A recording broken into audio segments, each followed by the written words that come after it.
Porque la historia se lee, se escucha, se vive. Radio Educación y el Instituto Nacional de Estudios Históricos de las Revoluciones de México presentan Historia Viva, la voz del pueblo de México.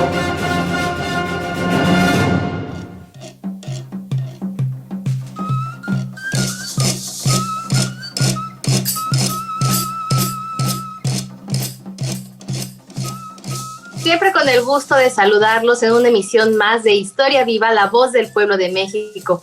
Mi nombre es Ivette Mota, locutora de este programa coproducido por Radio Educación y el Instituto Nacional de Estudios Históricos de las Revoluciones de México, el INER. Y bueno, por supuesto le doy la cordial bienvenida al historiador Felipe Ávila, especialista y titular de esta serie. ¿Cómo te encuentras hoy, Felipe? Muy bien, Ivette, muchas gracias, con muchas ganas de comenzar esta emisión junto contigo y con nuestra invitada de hoy. Así es. Y bueno, amigos, amigas que hoy nos acompañan en esta emisión, a quienes saludamos, por supuesto, también, le damos la bienvenida a la historiadora Zulema Trejo Contreras. Nos alegra mucho que esté hoy aquí con nosotros para platicar uno de sus temas de investigación, los yaquis y la construcción del Estado-Nación en Sonora entre los años 1830 y 1876. Bienvenida, doctora Zulema. ¿Qué tal, Ivette? Buenas tardes, muchas gracias por la invitación, es un placer estar con ustedes. El placer es nuestro, doctora Zulema, porque nos acompañe hoy. Y antes de iniciar esta emisión, vamos a escuchar la siguiente cápsula que preparamos para conocer las líneas de trabajo de la doctora Zulema Trejo Contreras.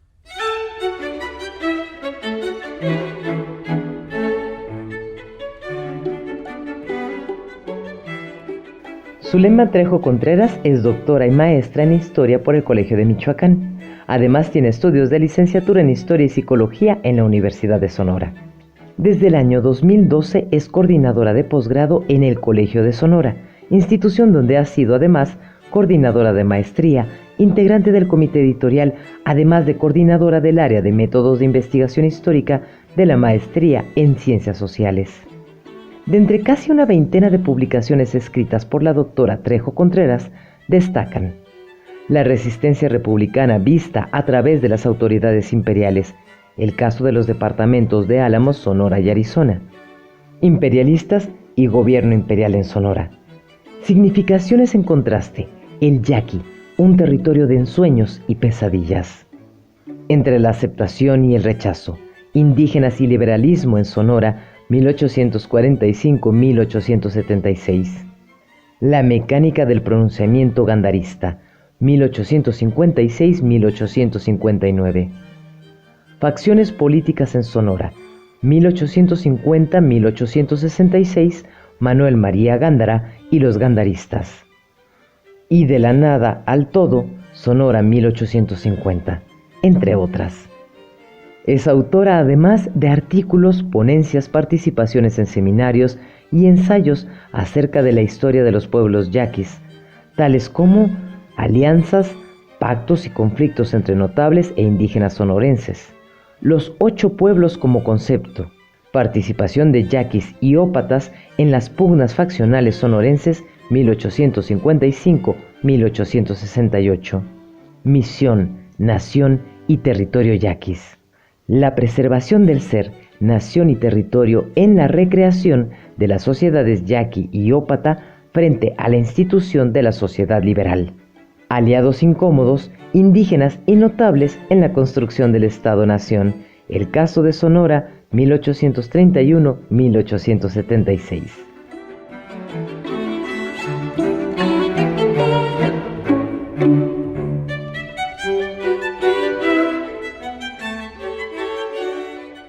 Después de escuchar esta semblanza de la historiadora Zulema Trejo Contreras, continuamos en Historia Viva, la voz del pueblo de México. Y bueno, como siempre, como cada semana, agradecemos a las personas que nos siguen por Facebook y Twitter, tanto de Radio Educación como del INER.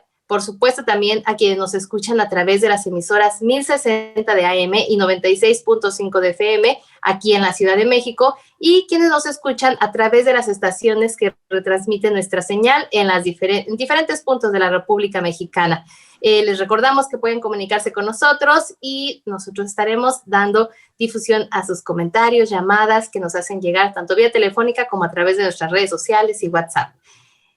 Bueno, Felipe, para comenzar, ubícanos acerca del contexto histórico que fue sucediendo en torno a nuestro tema de hoy, los yaquis y la construcción del Estado-Nación en el caso de Sonora. Sí, Beth, con mucho gusto. En los dos programas anteriores que tuvimos, comentamos acerca de la historia de los yaquis, sobre todo a partir de la segunda mitad del siglo XIX y durante la Revolución.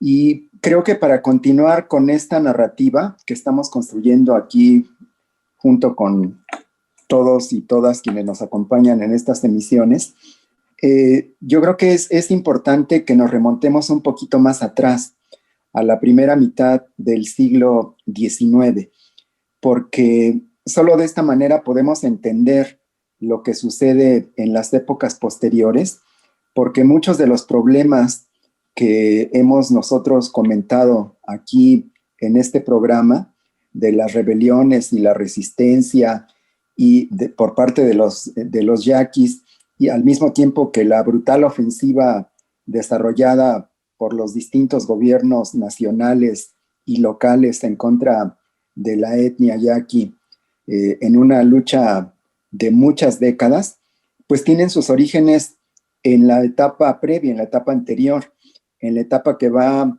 de la disolución del régimen colonial, la independencia de la que nace la nación mexicana, y las primeras décadas del siglo XIX, en donde se ponen en marcha una serie de mecanismos, una serie de instituciones, una serie de leyes y de prácticas que van a afectar directamente a las comunidades originarias y particularmente a las tribus yaquis, que es el tema de estos capítulos que estamos comentando.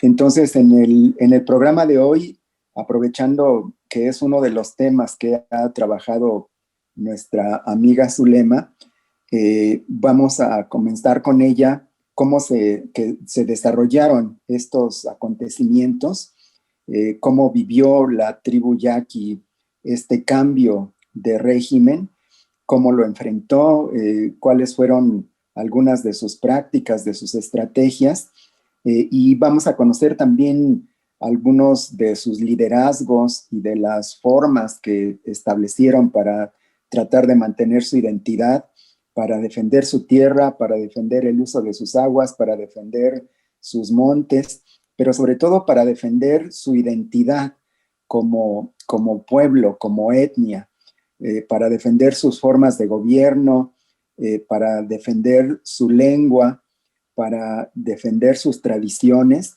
y cómo para poder hacer esto, pues tuvieron que recurrir a una estrategia de guerra casi permanente, que se convirtió pues en una forma de ser indisolublemente ligada a esta tribu. Esto es lo que vamos a comentar el día de hoy, Ivette. Perfecto, Felipe. Y bueno, pues con ese planteamiento, presentación del tema, continuamos con la doctora Zulema, a quien nuevamente le damos la bienvenida. Y doctora, cuéntenos, en este contexto, ¿cuáles eran las etnias habitantes en esta región y cómo se construyeron cómo se contribuyeron y construyeron en el Estado-Nación de Sonora? Y en ese sentido, ¿cuál fue la importancia para la historia de los pueblos yaquis? En esta época, que es el principio del siglo XIX, digamos la primera mitad, había varias etnias, varias sociedades indígenas. Estaban los mayos, los ópatas, pi más altos y pi más bajos, los teris, los yaquis, y ya como grupos seminómadas estaban los pápagos y los apaches. Bueno, vamos a decir apaches por decirlo en términos muy generales, ¿no? Cuando en realidad los apaches es un conjunto de indígenas nómadas, ¿no? Que estaban siendo desplazados desde el este de los Estados Unidos hacia el oeste, ¿no? Entonces, ellos van a ir incursionando en todos los estados del norte, de la frontera norte, pero son diferentes grupos, ¿no? Entonces, para simplificar, se les ha llamado los grupos apaches, ¿no? Estos son los grupos que había. Ahora, ¿cómo estos grupos intervinieron en la construcción del Estado-Nación a partir de su participación política en Sonora, específicamente los yaquis? Pues hay dos maneras en las que lo puedes ver. Una es a través de lo militar, que es lo que más se ha estudiado, que es la participación de los yaquis y mayos en la revolución, por ejemplo, ya en el siglo XX. Pero acá en la primera mitad del siglo XIX, pues fueron una fuerza muy importante, no solamente militar, sino también como participantes, y esto nunca se destaca en las elecciones que se daban en Sonora. Los yaquis y los otros grupos indígenas que les llamaban semicivilizados tenían derecho a participar en las elecciones, ¿no? Uh-huh. Entonces, ellos entran de lleno a esta oportunidad que da el proyecto liberal de participar en elecciones. Y bueno, al participar ellos en las elecciones se da también los mismos problemas que se dan con la participación de los hispano-criollos o mestizos, que se les acusa de favorecer a ciertas personas, se les acusa de que no saben votar, son analfabetos y votan por cualquiera, etcétera, ¿no? Entonces, otra cuestión que tienen ellos, los yaquis principalmente, es que son los pacificadores del sur de Sonora, de los valles del Yaqui-Mayo, ¿no? Entonces, hay un tiempo en que uno de sus generales, de sus capitanes generales, Mateo Marquín, va a actuar como pacificador en el caso de las rebeliones de los mayos, ¿no? Y a este capitán general se le va a unir el capitán general de los Zópatas, que va a ser, en ese tiempo va a ser Luis Tanori, quien va a estar apoyándolo para pacificar. Esta es una gran contribución que hay. Ellos como pacificadores en lugar de ser rebeldes, que es lo que más se conoce, ¿no? En esta época. Y también otro aspecto que se conoce poco de los yaquis es que en la década de 1840 hicieron una propuesta a través de Manuel María Gándara, un notable personaje político en Sonora. Hicieron una propuesta para que se colonizara el yaqui, que eso fue una ambición que siempre se quiso en esta época, poner una colonia en el yaqui, ¿no? Pero esta propuesta era bajo sus términos y donde ellos consideraron que se podía poner esa colonia, ¿no? Entonces, este plan quedó en la nada, ¿no? Pero hay que tomar en cuenta eso, ¿no? Eso quiero recalcar, que nunca se ha tomado en cuenta que los mismos yaquis en la década de 1840 tuvieron una propuesta para implementar la colonización en su propio valle, ¿no? Y esta es otra forma en la cual se colabora la conformación del Estado-Nación, porque en las primeras décadas del siglo XIX y sobre todo antes de la guerra contra Estados Unidos, lo que se buscaba mucho era colonizar las áreas de frontera que estaban prácticamente deshabitadas, ¿no? Pues eso es y en términos generales mi respuesta. Muchas gracias, Zulema. Felipe, lo que estaba sucediendo a lo largo del siglo XIX en Sonora también se replicaba en todo el país. Explícanos, por favor, cómo se dio el debate de la construcción del Estado-Nación entre liberales y conservadores y qué papel se le daba en este sentido a los pueblos originarios. Con gusto, Ivette. Me gustaría comenzar señalando que cuando se logra la independencia de México, se construye un nuevo paradigma, un nuevo modelo inspirado en el liberalismo, en donde se crea una constitución diferente, hay un cambio de régimen, hay de hecho pues una revolución que significa la modificación de buena parte de las estructuras económicas, políticas, sociales y culturales. Y me gustaría subrayar que el paradigma con el que nace la nación mexicana es un paradigma filosófico, político, económico distinto al que había durante el periodo colonial. Porque como surge la nación mexicana, impulsada por el proyecto de los grupos que logran finalizar este proceso y que ponen los cimientos de lo que va a ser el nuevo Estado mexicano, están preocupados por constituir una nueva nación. Hay como una especie de borrón y cuenta nueva. El antiguo régimen, el régimen colonial, el virreinato, es visto como un sistema que tiene que ser modificado sustancialmente. Es un sistema, el virreinal, que es visto como un sistema estratificado, prácticamente de castas, en donde lo que hay son derechos de las corporaciones, de las comunidades indígenas, de los gremios artesanales y comerciantes, de las agrupaciones mineras, del clero y del ejército, que tienen estatutos especiales, tribunales especiales, leyes especiales, una organización distinta. Y lo que les interesa es que esos derechos específicos corporativos desaparezcan y sean sustituidos por un orden universal, en donde ya no va a haber distinción entre los distintos estamentos antiguos, sino que todo se va a homogeneizar y lo que va a haber es una ley que se va a aplicar de manera uniforme y homogénea para todos los componentes de la nueva nación.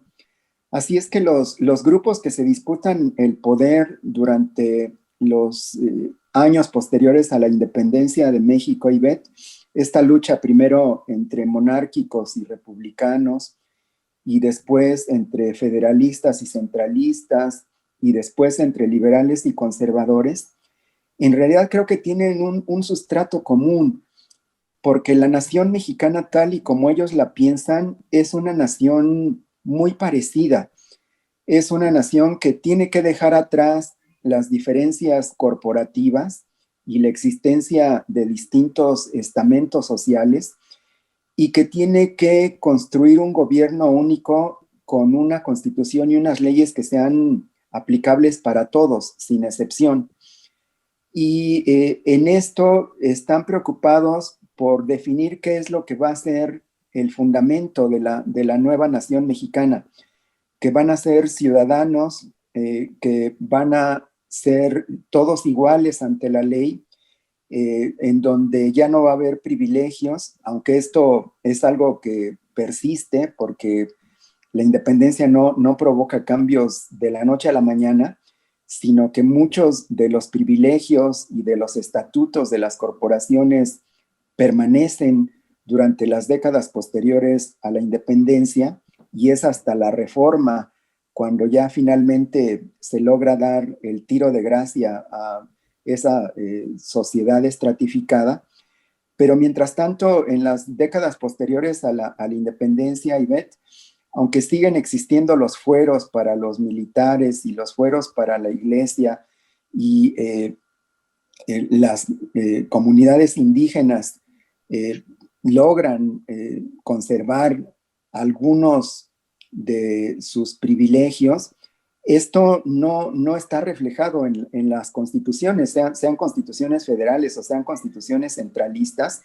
La de 1824, la primera constitución de la República Mexicana, abole todas esas corporaciones, suprime a la sociedad estamental y define que pues, los mexicanos a partir de entonces son ciudadanos y tratan de darle contenido a esa nueva ciudadanía. Y desde la perspectiva tanto liberal como conservadora, el que las comunidades indígenas tengan propiedad comunal, tengan una forma de gobierno ancestral, tengan usos y costumbres que chocan contra esta nueva concepción individualista y emprendedora del liberalismo del siglo XIX, pues es un obstáculo que tiene que ser eliminado.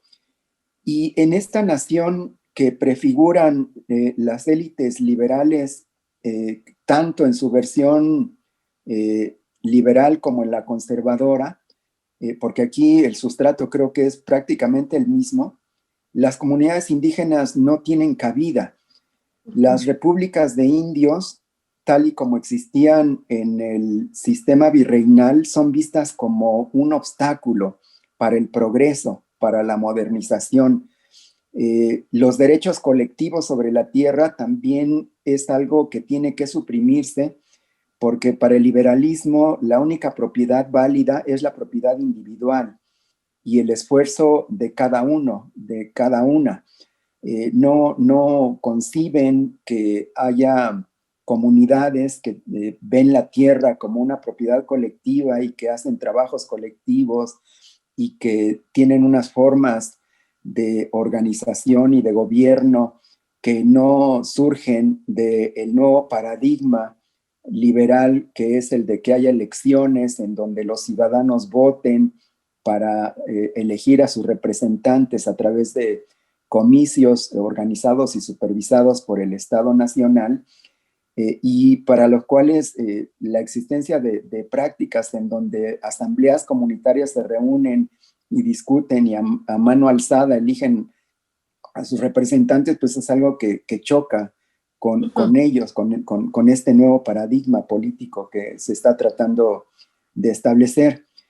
De manera que, en conclusión, Ivette, yo creo que para las élites liberales y conservadoras que se disputan encarnizadamente el poder en las décadas posteriores a la independencia y que llevan incluso pues, a guerras civiles y que provocan una intervención extranjera, el paradigma es muy parecido y los pueblos originarios, las comunidades indígenas no entran, tratan de incorporarlas a la nación mexicana, pero eliminando sus rasgos distintivos, tratan de que aprendan una nueva educación impartida en español, no en sus lenguas originarias, y que dejen atrás lo que consideran como atavismos milenarios de sus formas de organización comunal y propiedad comunal de la tierra, y que la sustituyan por parcelas individuales y por trabajo de cada uno, ¿no?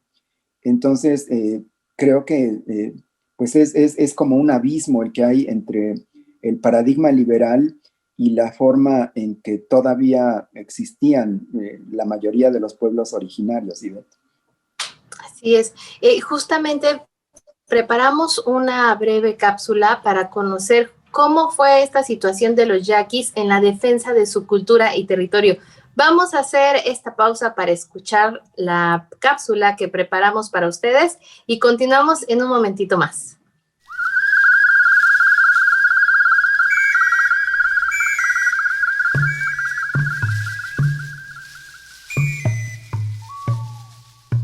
Los pueblos indígenas han participado de diferentes maneras en la construcción del país. Al respecto, no fueron y no son sujetos pasivos a la espera de dirigentes sociales que los rediman.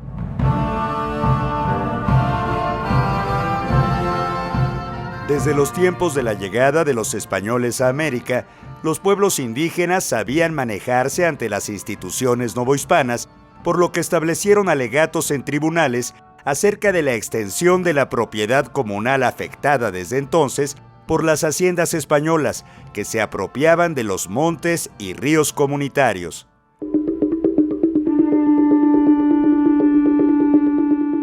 Al sentirse agraviadas las comunidades, recurrían a diferentes estrategias para demandar una reparación del daño, o bien buscaban la restitución de los derechos asumidos como naturales. Al fallar las vías legales, los pueblos indígenas recurrieron a la rebelión, al motín y a la guerra contra el orden social del Estado mexicano. Fue por medio de la guerra que los grupos indígenas obligaron a la gente de las ciudades a escuchar sus demandas, a negociar pactos y a respetar, aunque fuera por la fuerza, tanto sus tierras comunales como sus gobiernos tradicionales.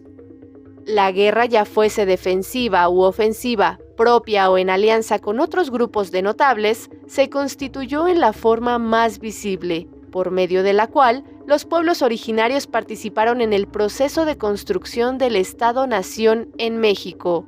Esta participación activa no implicó ciertamente que las demandas de los indígenas fueran cabalmente cumplidas.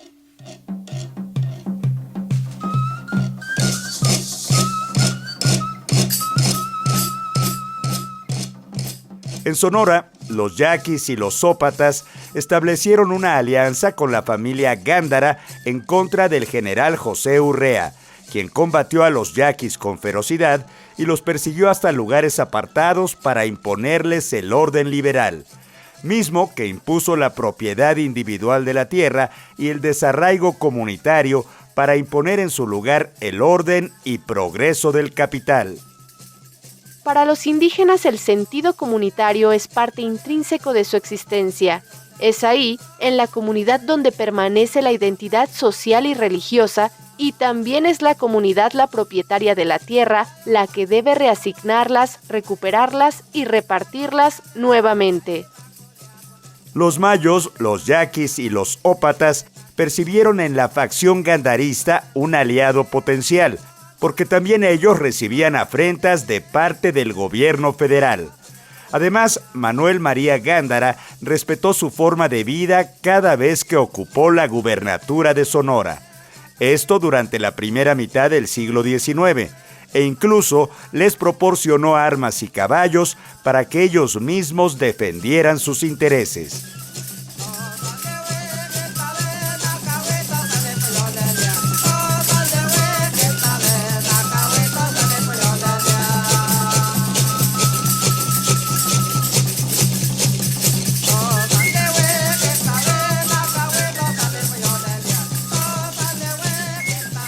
Estamos de regreso en Historia Viva, la voz del pueblo de México.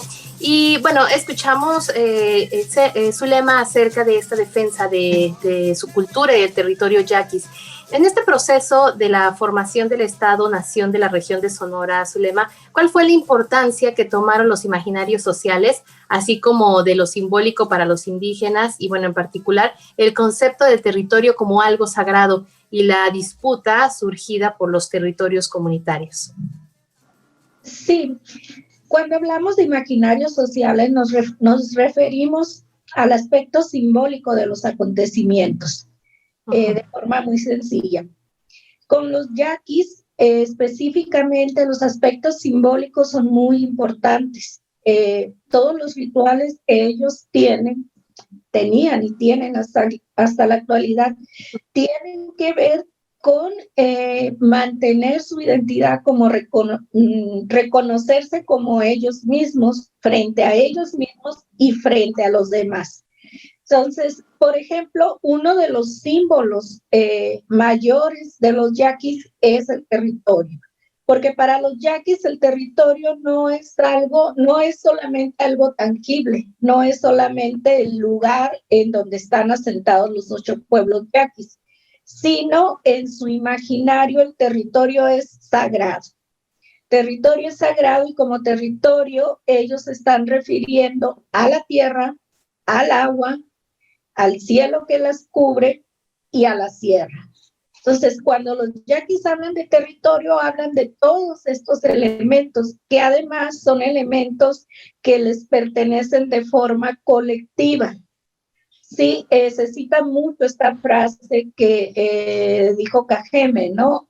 creo que fue Cajeme, si mal no recuerdo, que dijo, Dios nos dio el río a todos, no un pedacito a cada uno, ¿no? Entonces, cuando ellos se están refiriendo a Dios, no es realmente el Dios cristiano, ¿no? Sino es una, digamos así, un sincretismo entre su mitología, vamos a decirlo así, y las enseñanzas católicas de la época misional, ¿no?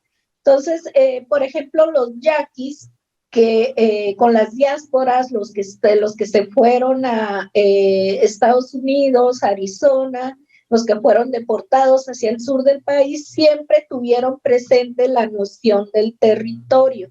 Y esto va a cambiar en el imaginario de ellos a una significación imaginario social que se llama la territorialidad, es decir, el sentido de pertenencia a un territorio, aunque estén lejos de este territorio, y la forma como van a preservar esta relación con su territorio, ¿no? Entonces, los rituales que tienen ellos no solamente es una forma de identidad, es una forma también de mantener su territorialidad, ¿no? Entonces,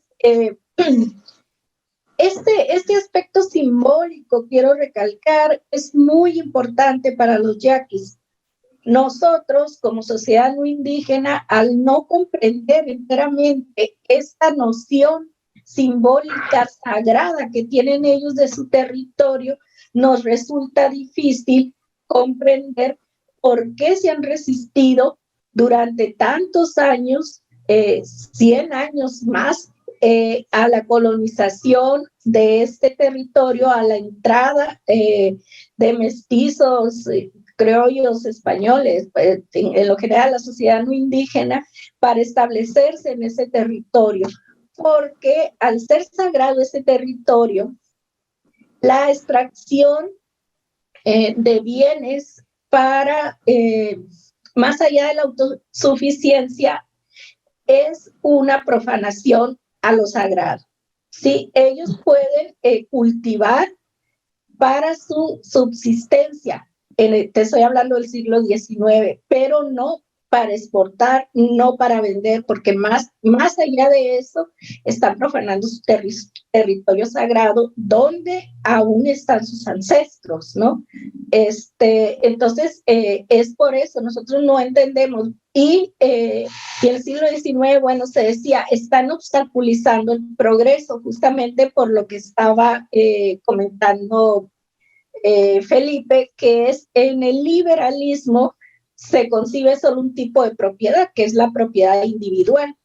Y acá en el caso de los yaquis es una propiedad colectiva. Todavía en el imaginario yaqui se concibe en la actualidad el territorio como una posición colectiva, ¿no? Y eso, ese es un problema que todavía a la fecha nos cuesta trabajo comprender por qué, digamos así en términos coloquiales, se están aferrando a tener una propiedad colectiva, considerar que todo el valle es de ellos y por qué todavía siguen peleando por lo que ellos consideran los límites que debe tener el territorio yaqui, ¿no? Entonces, si vemos la carta que ellos mandan a la Comisión Interamericana de Derechos Humanos, ellos dicen que su territorio son 10,000 hectáreas. O sea, imagínate. Una de las justificaciones que han recogido antropólogos, por ejemplo, el muy reconocido antropólogo Edward Spicer, recoge el mito de que el territorio delimitado, el territorio que se le dio a los yaquis, lo limitaron los ángeles. Sí, fue delimitado por los ángeles que iban cantando alrededor de lo que actualmente es el territorio yaqui, ¿no? Entonces, a partir de eso, se considera un territorio sagrado, ¿sí? Y Y ahí vamos a mencionar también el hecho de que al ser un territorio sagrado otorgado por derecho divino, los yaquis no pueden o no deben ceder este territorio porque iría en contra de la divinidad, ¿no? Este territorio se les dio a ellos y por eso ellos lo defienden, ¿no? Esa fue la base en el siglo XIX, básicamente. Bueno, aparte de la cuestión de la identidad, ¿no? De ser yaquis como yaquis, ¿no? Y frente a lo que estaba pasando con otras sociedades indígenas, ¿no? Por ejemplo, los ópatas que se iban asimilando cada vez más a la sociedad no indígena, hasta que llega el momento en que desaparecen como grupo indígena y hacia principios del siglo XX ya desaparecen como etnia, como pueblo originario, ¿no? Ya no hay hablantes de ópata a partir de la década de 1950, creo, se registró el último hablante de ópata. Uh-huh. Y en el caso de los mayos, pues también se fueron asimilando, ¿no? Mucho más que en el caso de los yaquis. Entonces está esa lucha por no perder su identidad, ¿no? Y en su imaginario está estas cuestiones simbólicas que te estoy comentando. Ya que mencionas a los ópatas y los mayos, Zulema, ¿durante cuánto tiempo y cómo se preservó la alianza justamente entre los yaquis, los ópatas y mayos con el notable Manuel Mario Gándara, perdón? ¿Y cuál fue el papel de los liderazgos yaquis en este proceso?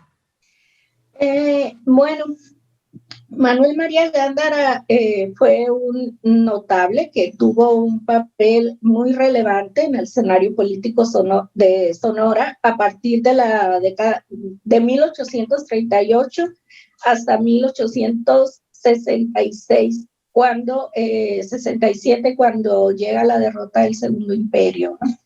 Uh-huh. Manuel María Gándara, sus tierras, sus haciendas, digamos, colindaban con el Valle del Yaqui, con aquella extensión grandísima del Valle del Yaqui. Por consiguiente, sus peones, varios de sus peones eran yaquis y eran ópatas, ¿no? A partir de ahí se va construyendo una relación que muchos han querido ver como relación clientelar, lo cual no fue. Y a partir de ahí se van tejiendo una serie de alianzas que no solamente van a favorecer a Manuel Gándara. Los yaquis no fueron el brazo armado de Manuel Gándara, como se ha considerado, sino fueron sus pares, y obtuvieron cosas iguales. Ganancias para ellos, ganancias para Gándara, en ocasiones ganancias para los yaquis sin que hubiera ganancias para Gándara.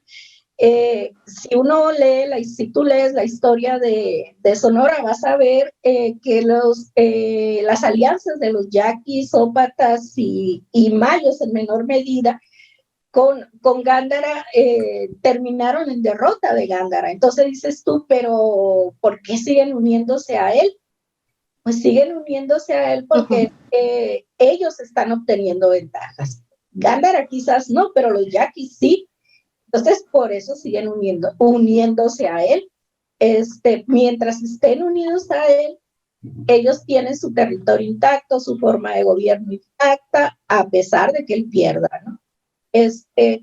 Ahora, los mayos no se unieron prácticamente a Gándara, no tiene una relación Gándara con los mayos, es a través de los yaquis. Los mayos que apoyan a los yaquis indirectamente están aliados con Gándara. En el caso de los ópatas sí hay una alianza directa, ¿no? A través de sus capitanes generales. Y pues, como te digo, estas alianzas son complejas, cambian y van a durar de 1838 en el caso de Gándara hasta 1866-67 aproximadamente. En ese momento, Felipe, cuando, bueno, tras el triunfo del proyecto liberal en el país, ¿hubo cambios que favorecieron a las comunidades? Pues no, Ivette, yo creo que con el triunfo de la República, las comunidades indígenas de nuestro país no tuvieron muchas mejoras. Al contrario, hay que recordar que la ley Lerdo, que después formó parte de las leyes de reforma, establecía la disolución de las tierras comunales, de las tierras de las corporaciones, tanto eclesiásticas como civiles. Y esto lo que significaba era que las comunidades indígenas perdían su propiedad comunal y tenían que fraccionar su tierra en lotes, en parcelas individuales. Como la Constitución de 1857 provocó la reacción de los grupos conservadores y eso llevó al estallido de las guerras de reforma, y después de las guerras de reforma con el triunfo conservador, pues muy pronto vino la invasión francesa y el establecimiento del Segundo Imperio. Pues muchas de las disposiciones que se establecían en la ley Lerdo para acabar con la propiedad comunal de las corporaciones indígenas, pues no se pudieron llevar a la práctica. En algunos lugares sí, pero la guerra civil y la lucha contra la intervención hicieron prácticamente imposible que pudiera llevarse a cabo esta propuesta de acabar con la tierra comunal de las comunidades. Sin embargo, después de la derrota de Maximiliano y del restablecimiento de la República, y sobre todo durante el gobierno de Porfirio Díaz, con las leyes de las compañías deslindadoras, ahí sí se reaviva la ofensiva liberal contra la tierra de las comunidades indígenas, y entonces sí, la aplicación de las leyes de deslinde lo que provocan es un despojo masivo de la tierra de una buena parte de las comunidades indígenas a lo largo y ancho del país. Aunque no hay cálculos precisos, se estima que prácticamente una tercera parte de la tierra que poseían las comunidades indígenas les fue arrebatada y pasó a manos de las compañías deslindadoras y también de hacendados y de propietarios individuales o de empresas.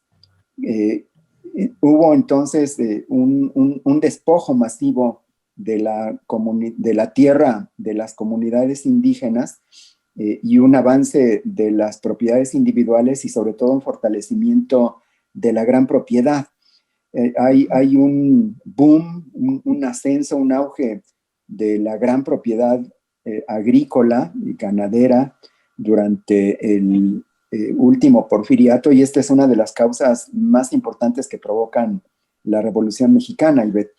De manera que pues los cambios que hubo, quizá salvo un breve periodo durante el imperio de Maximiliano, que paradójicamente, aunque era sostenido por los conservadores, tenía un proyecto prácticamente igual a los liberales en muchos sentidos. Sin embargo, él sí buscó proteger a las comunidades indígenas a través de la Junta Protectora de las Clases Menesterosas y estableció una serie de disposiciones que iban un poco a contracorriente de la ofensiva liberal contra las comunidades y contra sus tierras.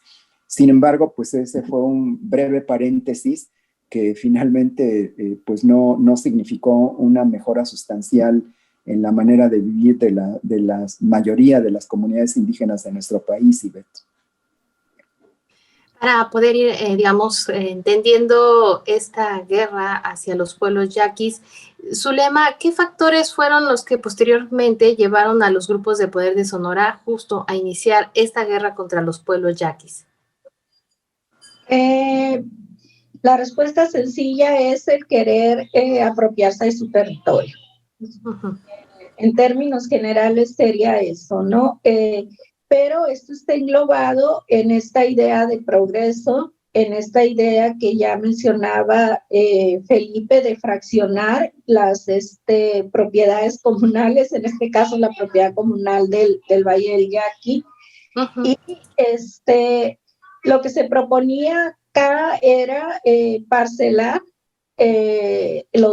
tanto el Valle del Yaqui como el Valle del Mayo, darles parcelas individuales a los indígenas y dejar el resto para la colonización, ¿no? Acá en Sonora hay lo que me gusta llamar a mí lo que es la colonización interna, ¿no? Que se maneja así por sus características de tratar de abrir esta frontera, digamos, interna entre los valles del sur, el Valle del Mayo y el Valle del Yaqui, y el resto de Sonora, ¿no? Entonces, la guerra empieza básicamente por eso, porque ante cada intento de denuncio, es decir, de hacer un procedimiento legal para tratar de conseguir la tierra por medio de un denuncio, lo que hacían los yaquis era amenazar con un levantamiento, ¿no? Y un levantamiento de los yaquis en el frente sur de Sonora, mientras estaba lidiando con las invasiones de los apaches en el norte del estado, pues obligaba a dividir la poca Guardia Nacional que había en el estado en dos frentes, ¿no? Entonces, estas amenazas es lo que va a hacer que se traten de sofocar estas rebeliones que sí brotaban. Eran más bien durante el siglo XIX, salvo la rebelión de 1856 y la del Segundo Imperio en 1865-66, el resto eran brotes de rebeliones, pero brotes constantes, ¿sí? Y estos brotes podían empezar con el asalto de las caravanas, digamos, que iban desde Ures a Guaymas, transportando mercancía, ¿no? Y otra causa de esta guerra es que se cerraba el paso, ¿sí? Entre el Yaqui y el Mayo se cerraba el paso hacia el Álamos, que era este gran productor de plata en ese momento. Entonces, no se podía traer la plata hacia el puerto de Guaymas para exportarla, ni de Guaymas se podía llevar pues todos los suministros que se pudieran necesitar en Álamos. Entonces había que abrir paso por esos valles. ¿Y cómo se hacía? Pues se hacía sometiendo a estos indios rebeldes, ¿no? Que se les llamaba en la época. Y otra cuestión que había ahí era el de tratar de someterlos a un orden. Sí, los pueblos yaquis continuaron manteniendo un gobierno muy parecido al que tenían en las misiones. Con la misma jerarquía, salvo que no estaba el misionero, digamos. Entonces trataba de metérsele a este proyecto liberal de establecer ahí ayuntamientos o establecer una instancia superior que supervisara el Valle del Yaqui. Entonces, ante cada uno de estos intentos, pues había un brote de rebelión o una pequeña rebelión, ¿no? Entonces había que pacificarlos otra vez. Entonces, en lo general, eran todos los intentos por atacar o desmantelar su estructura militar, civil o su territorio, lo que va a llevar a esta guerra que empieza con el levantamiento de Juan Ignacio Jusacamea, alias La Bandera, hasta su deportación, digamos que empieza en 1902, ¿no? Y la guerra, creo, el último brote de guerra es cuando detienen el tren de Álvaro Obregón, ¿no? Que es ya en los años 20 del siglo pasado, ¿no? Entonces, es eso, en términos así muy generales.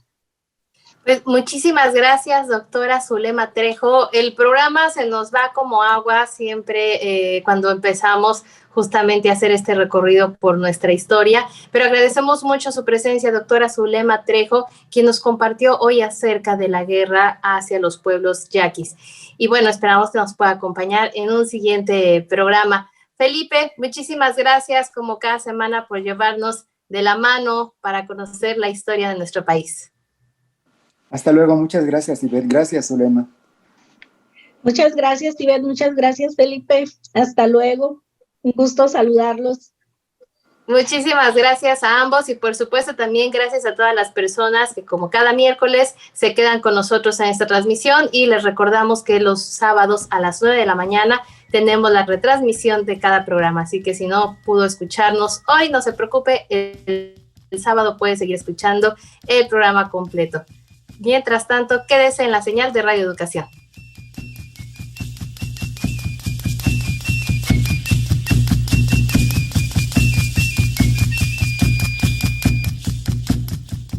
Participamos en este programa Oscar Guerra, José Ángel Domínguez, Laura Viadas, Alma Lilia Martínez, Salvador Castro, Daniel Librado Luna, Claudia Segura, Felipe Ávila, Ivette Mota, bajo la producción de Mario Ledesma.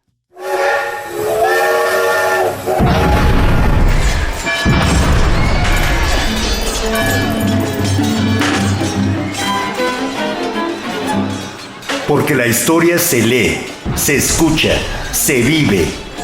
Radio Educación y el Instituto Nacional de Estudios Históricos de las Revoluciones de México presentaron